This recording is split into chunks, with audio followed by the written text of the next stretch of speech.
Good morning. It is Palm Sunday. If you don't know me, my name is Beth and I'm the children's worker at Mutley. And today Chris has asked me to talk about our Bible verses, which is John chapter 12, verse 12 to 19. So I'm going to start by reading that from the NIV version. If you've got a Bible at home or on your phone, you might want to read along with me, or you might prefer to just listen. So this is John chapter 12, verse 12 to 19. The next day, the great crowd that had come for the feast heard that Jesus was on his way to Jerusalem. They took palm branches and went out to meet him, shouting, "Hosanna! Blessed is he who comes in the name of the Lord. Blessed is the King of Israel." Jesus found a young donkey and sat upon it. As it is written, "Do not be afraid, O daughter of Zion. See, your king is coming, seated on a donkey's colt." At first his disciples did not understand all this. Only after Jesus was glorified did they realize that these things had been written about him and that they had done these things to him. Now the crowd that was with him when he called Lazarus from the tomb and raised him from the dead continued to spread the word. Many people, because they had heard that he had given this miraculous sign, went out to meet him. So the Pharisees said to one another, "See, this is getting us nowhere. Look how the whole world has gone after him." So I think it's important when we're trying to understand something in the Bible to look at the context and the surrounding events, because that helps us to understand better what is going on. So what's happened just before this? In John's Gospel, Lazarus has just been raised from the dead. This is a really pivotal moment for Jesus. It's the last of the 7 signs that John records, and it really is the final straw for the Pharisees. Because at this point, the following around Jesus really intensifies. It's already looking pretty bad for Jesus. Just before Lazarus' death, Jesus is nearly stoned and he has to flee to the desert. Bethany, the village where Mary, Martha and Lazarus live, is close to Jerusalem. It's on the main route into the city. It's much too close for Jesus to be able to safely go there. But he goes anyway when Mary and Martha call him, out of love for his friends. And what happens while he's there? He performs the most incredible sign that draws even more followers to him. Really, if he was going to go that close to Jerusalem, he would want to maintain a very low profile, stay under the radar. And what does he do? Almost exactly the opposite of that. So at this point, the religious leaders have had enough.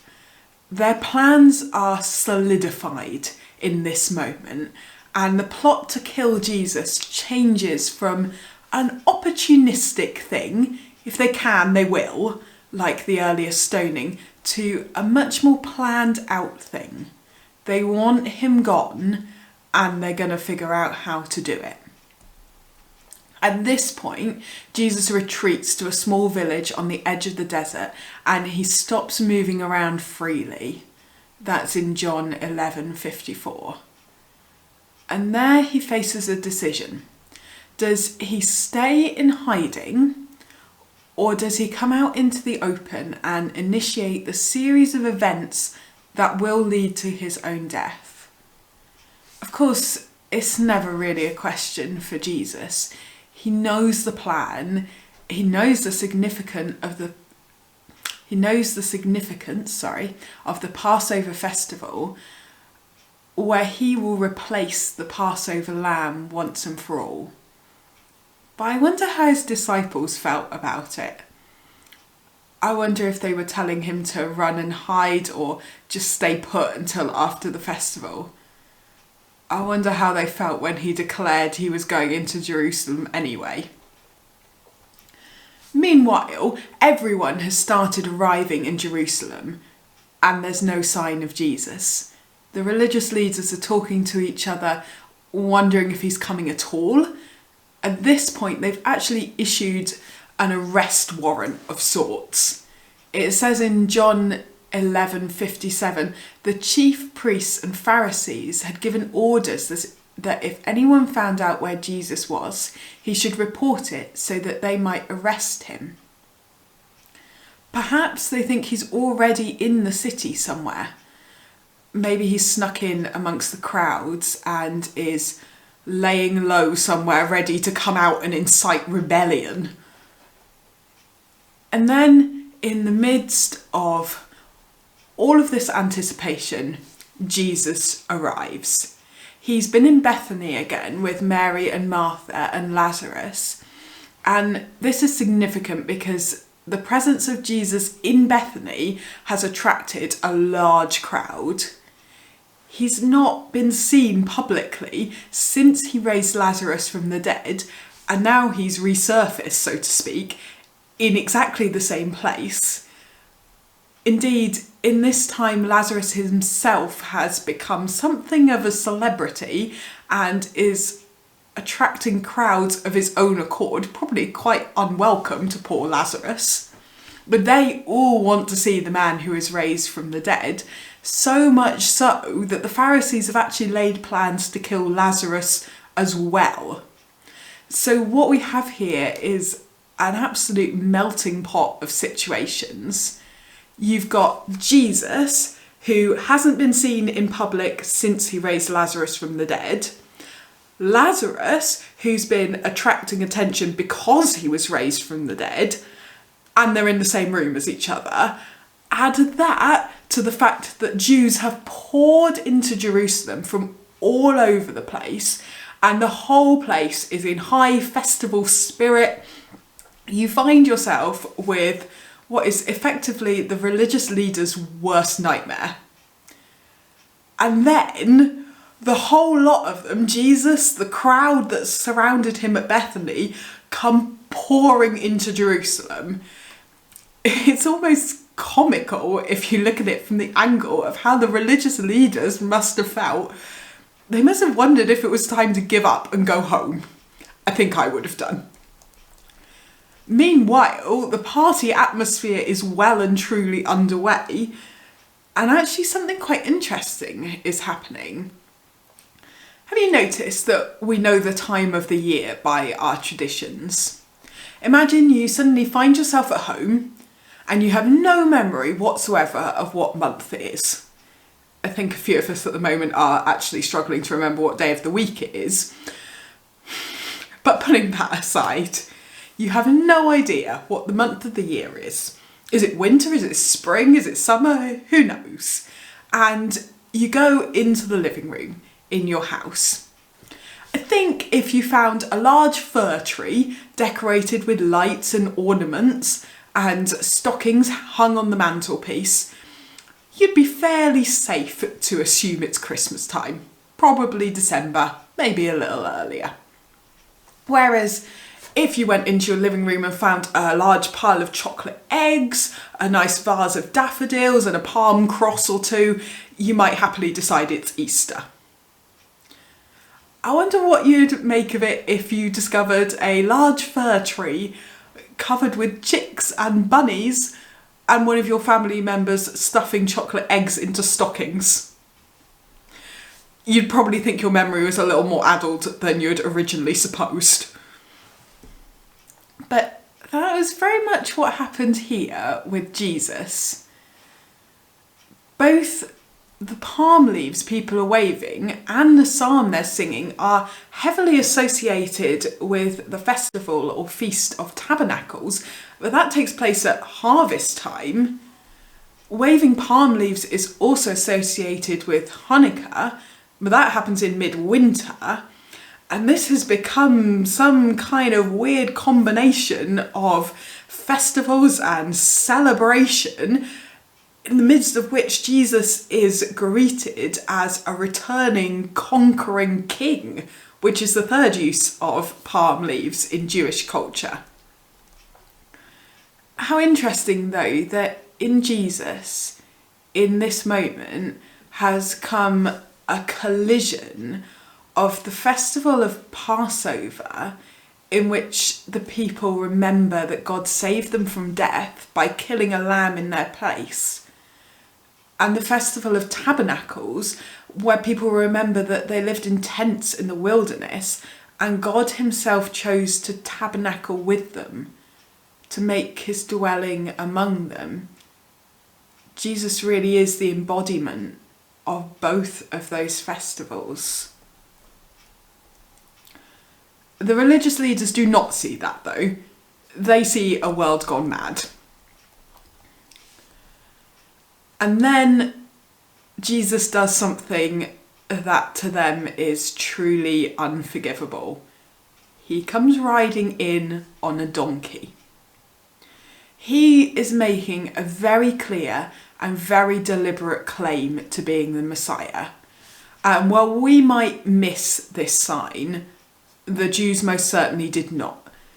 Zechariah 9 verse 9 says, "Rejoice greatly, daughter Zion.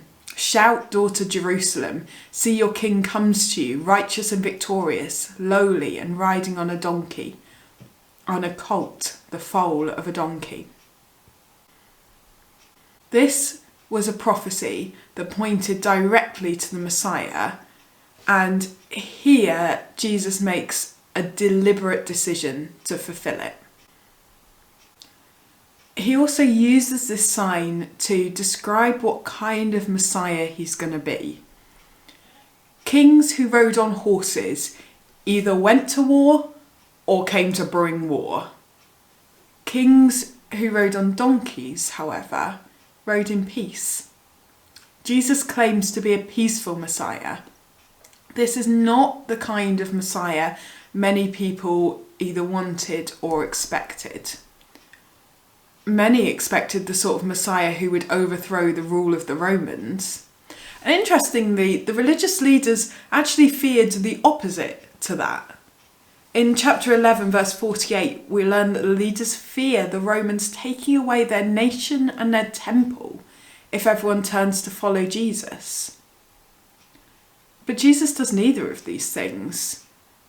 He comes to bring peace. And this is a sign that John notes even his disciples didn't fully understand until later. So what do the religious leaders do? They've waited and wondered where Jesus is, when he's going to turn up, and then he's come riding in like a victorious king, causing the sort of celebration that breaks all the usual traditions, and then he makes a blatant claim to being the Messiah. Well, one of their problems has been solved. They know where he is, but that has hardly helped them much. It's clear they can't do anything to stop him in that moment because they'd have a riot on their hands. It becomes even more abundantly clear to them that they're going to have to work in secret. They need to know Jesus' whereabouts, and for that they need an inside man. And as we know, they get one.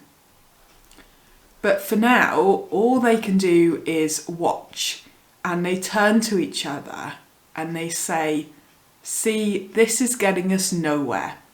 Look how the whole world has gone after him." And I don't think they ever imagined how true that statement would be. So what does all this mean for us today? I think two things. Firstly, Jesus rarely behaves in the way we expect him to. The people wanted a king riding to war against the Romans, and they got a peaceful king instead. Even his closest friends didn't understand the significance of what he was doing. When it comes to figuring out what God is doing, hindsight really is a wonderful thing. I don't think I'm alone in feeling a little lost right now, wondering what God is doing in this mess. And I don't know the answer to that, but I do feel confident that he's doing something. It might not be clear now, and in fact it might never be clear, but I remain confident of the fact that God is working in this. And secondly, those last words of the Pharisees. Look how the whole world has gone after him. Those words have really stuck with me this week.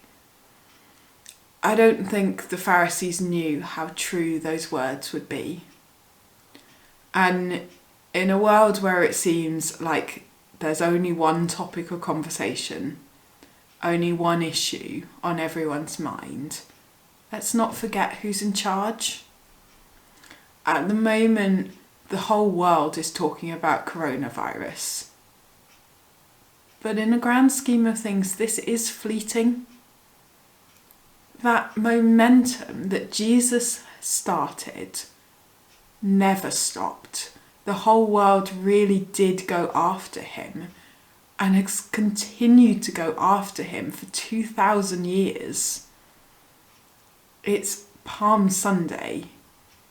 Jesus is our conquering King riding into Jerusalem, and nothing is going to stop Easter from coming. I'm just going to pray to finish. Lord Jesus, thank you that you are the conquering King, that in you death, disease has already been defeated. Thank you that we can celebrate today you riding victorious into Jerusalem. Thank you that you made that decision to go into Jerusalem for us, even though you knew it would lead to your own death. And pray that you'll be with us this week, that you will guide us, and you will give us hope, that no matter how dark the world seems at the moment, Easter is coming, and you are coming. Amen.